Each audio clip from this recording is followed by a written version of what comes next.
I am the Tofu Golem. Please enjoy the video.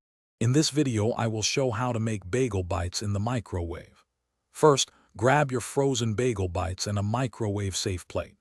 It's also a good idea to quickly check that your microwave is clean, as this helps with even heating. If you like, have any extra toppings ready, such as more cheese or a dash of your favorite sauce, to add after cooking for an extra flavor boost.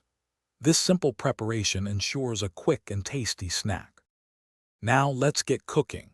Place up to 9 bagel bites in a single layer on your microwave-safe plate, making sure they aren't overlapping. Pop them into the microwave and heat on high for 1 minute and 30 seconds.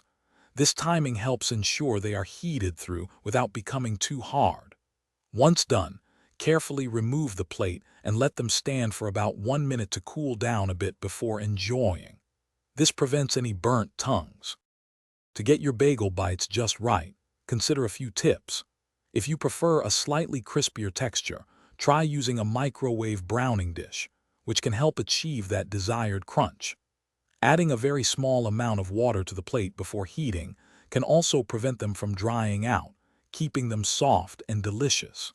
Feel free to customize your bites with extra toppings like mini pepperonis or fresh herbs right after they finish cooking for an enhanced flavor.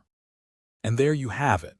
Your delicious microwave-made bagel bites are ready to enjoy. Serve them immediately for the best taste and texture. Just a friendly reminder to be careful, as the cheese and sauce will be very hot, so take small bites at first. This quick and easy method is perfect for a fast snack or a light meal. Also, if you're looking to upgrade your home tech, check the description below for a link to some great deals on smart speakers and other cool gadgets. Thanks for watching. Thanks for watching. Consider subscribing if we helped you today.